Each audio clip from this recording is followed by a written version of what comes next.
All right, welcome everyone to a live demo of SUPA BOLT. So today, as you can see from the title of the slide, we're going to cover how to use insights to label and iterate training data through BOLT. So BOLT is a product by SUPA, and we're going to show you how you are able to use insights to label and iterate your training data. So let's get a bit of an agenda going. So the first up, what we're going to do is, after some introductions, we're going to talk about data labeling, some last mile challenges, and then we would also be giving an overview of SUPA BOLT and deep dive into the iteration workflow. So showing everyone, how it's done on the BOLT platform. And at the end, we also do like a quick Q&A before we wrap it up. That's what we're going to cover today. Next up, just quick introduction of the speakers today. So first up, we have Zue. Zue is our product manager, and he's working closely with our product BOLT. And Steve, I lead the business development effort in SUPA. So welcome everyone. If you have any questions, any feedback, feel free to ping me or Zue in the chat. And then, we can get started. All right. So the first thing that, to kick things off, to share with everyone, let's look at some challenges faced by the data labeling market today. So what we did was we asked a few people building machine learning models to share about their pain when labeling training data. As you can see here, there are three excerpts from computer vision or machine learning people that we've spoken to. And what we found was the majority of data engineers, they actually don't consume labeled data sets until they can measure, verify, and trust the quality of the data. And right now, the process is pretty manual, time-consuming, and resource-intensive. People don't really trust the labeled data no matter how they're done. The data could be like an in-house label, or like they're using like data labeling providers. Everyone still wants to check the quality of the data before they use it to train the model.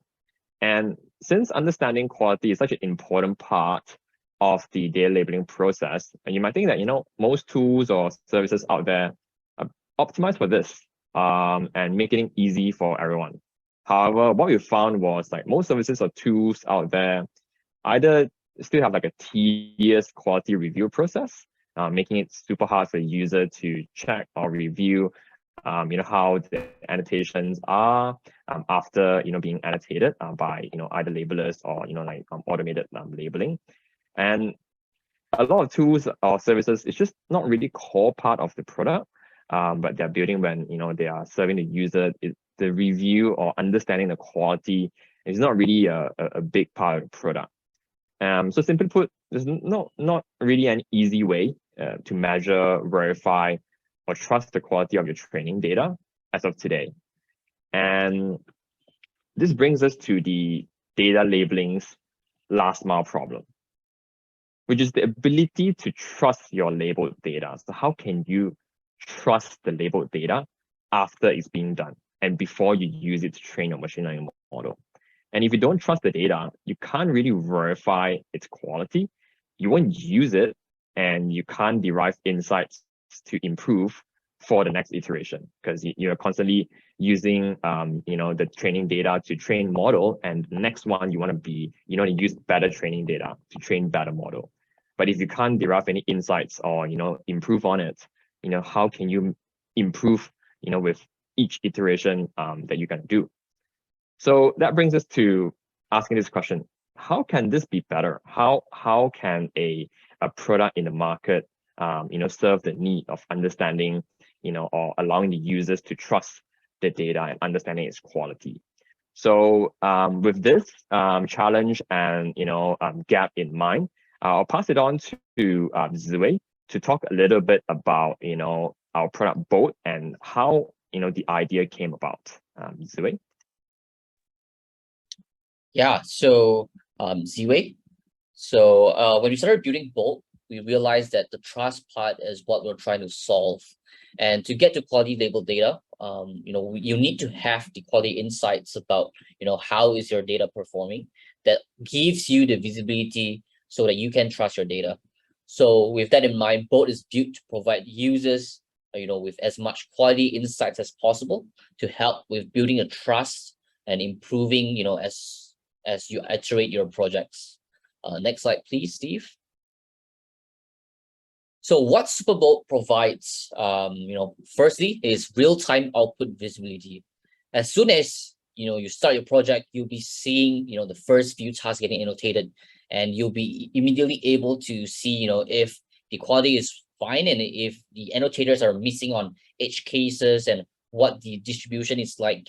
So you'll be able to act on the quality immediately by providing feedback, by updating the instructions and highlighting the mistakes so that the annotators can avoid those recurring mistakes. We also have a feedback loop. So the loop works both ways. As soon as the annotators, discover some mistakes or confusion, they'll give that feedback to you so that you can highlight that in the instructions. As well as, if you find any edge cases or label noise, you can highlight that to our annotators as well through the feedback loop system built inside SUPA BOLT. And that way, you'll be able to uncover more mistakes and fix them to improve your project quality. Finally, we have intuitive QA tools. With these tools, you'll be able to review your label data with ease, and you can check your annotation mistakes, understand the ambiguities, as well as improve the instructions based on the quality breakdown and the error overviews that you're seeing. With that, I think it's time for Steve to run us through a demo of the product. Take it away, Steve. Cool. Thanks, Zoe. So just to recap, we have talked about the challenges of data labeling today, which is, you aren't able to trust your data, you can't understand your data, properly. And what we've built is a BOLT, this BOLT for you to actually not just to label the data, but also to better understand the quality of the labeled data and use the insights to iterate. And so the next batch of data would be better. So now what I'm going to do is I'm going to show you how we can derive insights from a project or labeled data project in BOLT, and how you could leverage those insights to make the next iteration or next batch of data better. So that's the idea of what I'm going to show. So let me change my screen to the product. So this is the main product view of a project. And right now, what you're seeing is a sample project of tomato, polygon, and bounding box annotations. So as a user, what you do is you upload some data, which like in the form of images, and then you define some labels. So for this tomato annotation project, there is like flower label, which is in the form of polygon, and then there are some green small, green big, orange different ripeness of stages of tomatoes, and they are in the form of bounding boxes. So once you have uploaded some data and once you have defined your classes or labels, the final thing a user needs to do is to upload some instructions. So we need to teach and train the annotator how to annotate the objects or the classes that you have. So there is a text editor that you can use, and you are able to share like objectives, like the rules. So let's say it's 25% visible and all that. And let's say you already have a instructions or guideline ready in like a publicly available document like Google Docs or like Notion. Alternatively, what you can do is also embed the link of the document here, which our annotators are also able to access as well. So I'm just going to show you the Google Doc version of this tomato project's instructions. So now we have some objectives, and also we are documenting certain general rules whereby we want the annotators to follow. So for example, the first rule is, hey, you know what, if the flowers of tomatoes are more than 25% visible, they need to be labeled. But if it's less than that, please don't label. So we give like visual examples of each of the rule so that our annotators can learn easily. So for example, this one is less than 25% visible, just don't label it, right? So so on and so forth. We will have like different rules. We are able also giving examples for each class. So for example, for flower, we are showing you what's a flower and what not to annotate, and don't confuse this with a flower, so on and so forth. Furthermore, if you know already there are some tricky cases or like corner or edge cases, you are also able to include it in the instructions. And this is often helpful to help the annotators understand when they come across like maybe not so common cases. So for example, for this one, the flower, it's closed. So what do you do? And how do you actually differentiate green small or green big? These are some tricky cases. And then perhaps if you have found like some other mistakes in the past where the annotator have like missed something, you are also able to add it in. So for example, for this case, there's a bunch of like blurry tomatoes in the background. So a natural question is like, hey, I can see the tomatoes, I can see like each tomato, but they're quite blurry and they are quite far behind. Should I annotate them? So for this use case itself, the correct way is to annotate all the blurry background tomatoes. So this is a quick overview of the instructions that we have for the tomato sample project.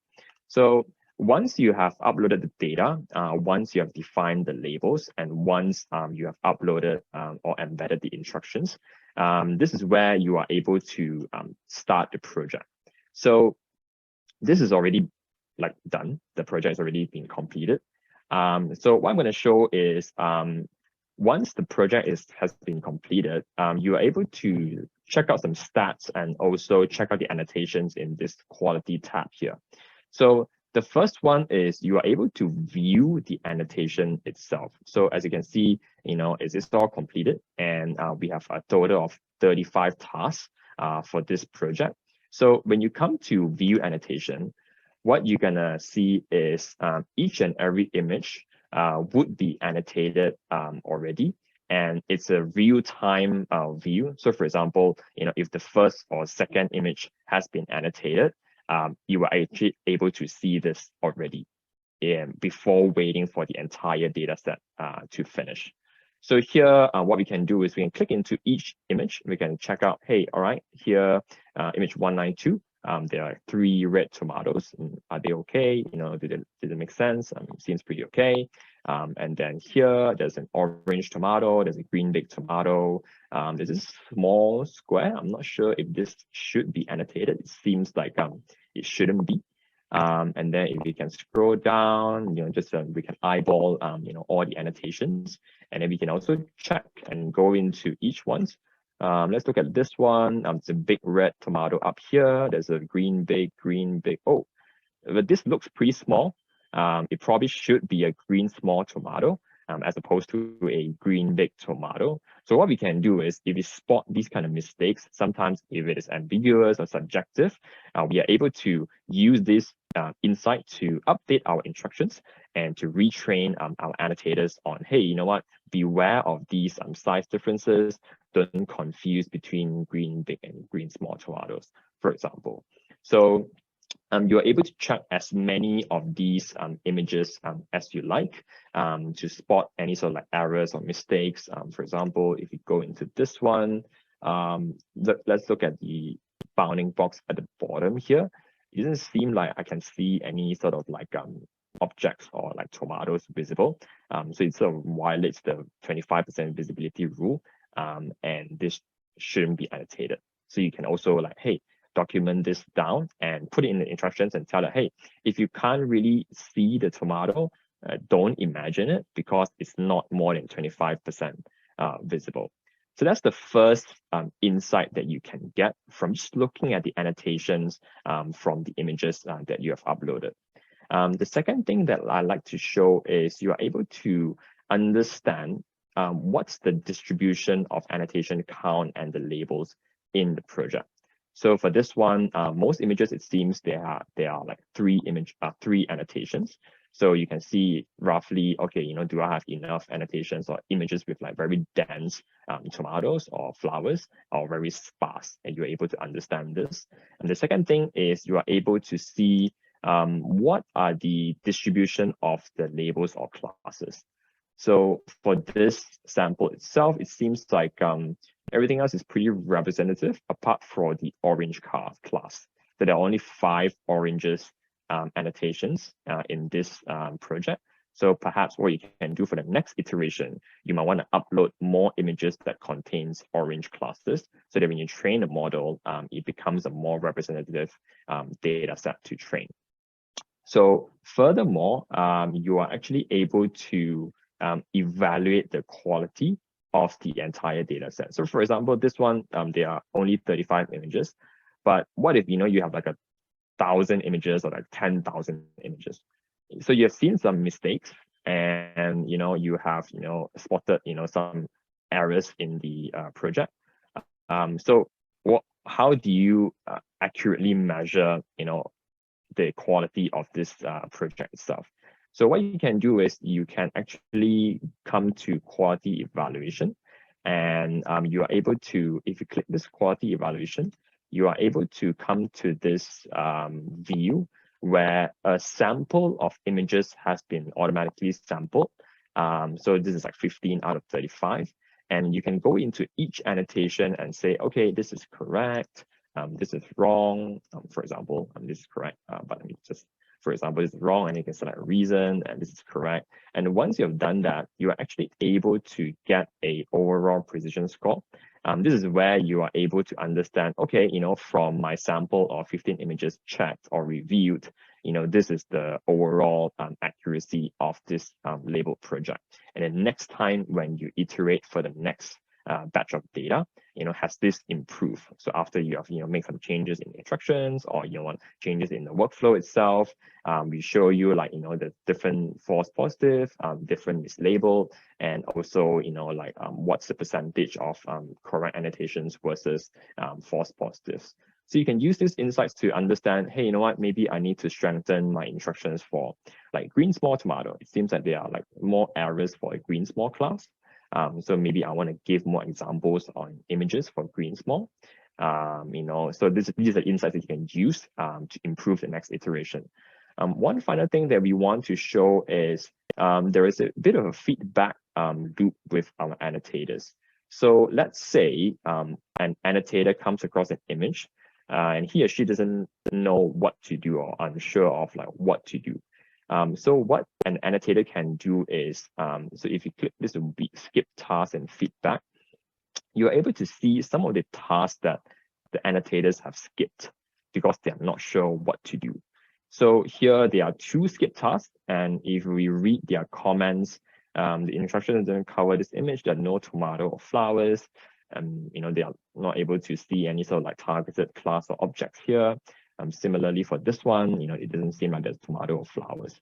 So as an annotator, I'm like, okay, this project is about annotating tomato or flowers. But if I don't see anything here, should I annotate anything, or should I just skip it, or should I, click save? I'm not sure what to do, right? So this is actually like an edge case, because in the instructions itself, we haven't actually covered any images without any tomatoes or flowers. So, it's natural for annotators to wonder, hey, what do I do in this case? So you can also use this feedback or insight to then strengthen your instructions, along with other insights to make it easier and make it clearer. So now that I've showed, what you can glean from this quality tab, so you can check out the annotations itself, going through one by one with the images. You are able to check out the feedback, from skip tasks from annotators, if there's any questionable images that they are not sure how to proceed.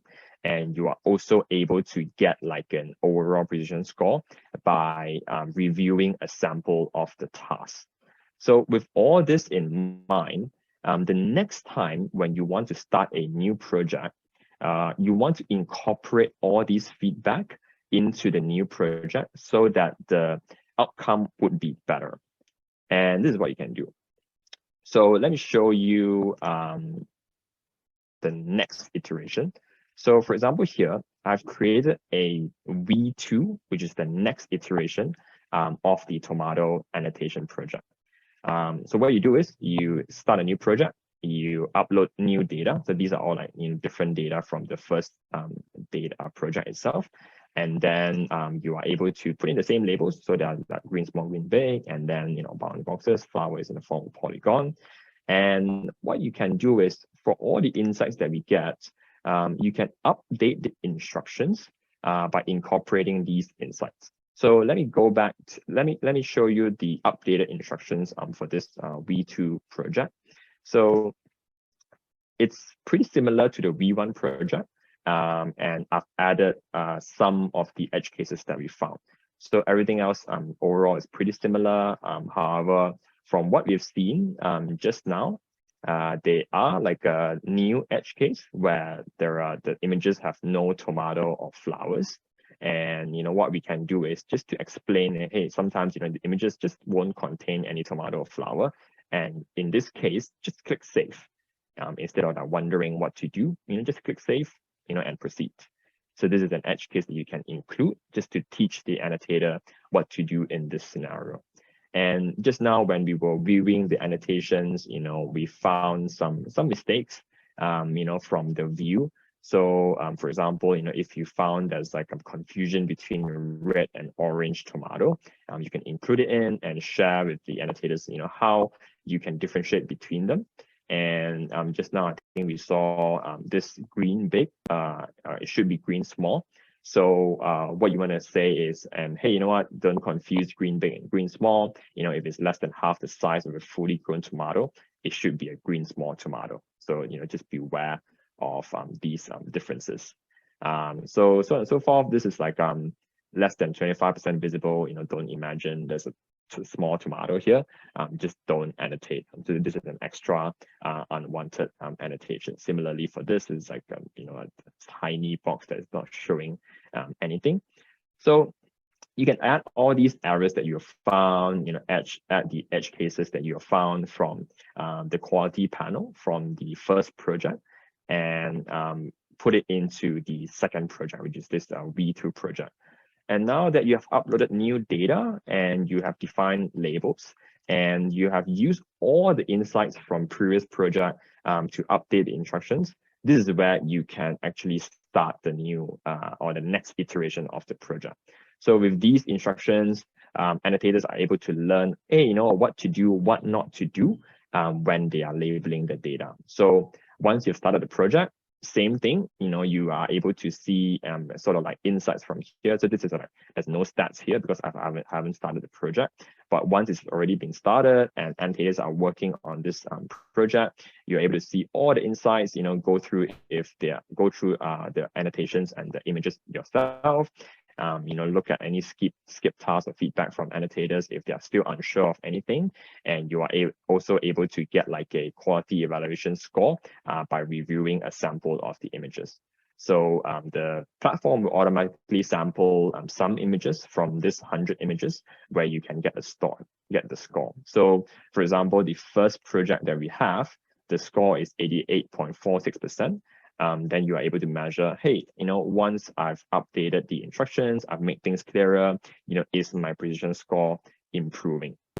So that's the idea, and that brings us to the end of the iteration cycle. Obviously, once everything is done, you are able to export the data itself. So that's everything I would like to show on using insights and also how you could improve the next workflow and iterate the next workflow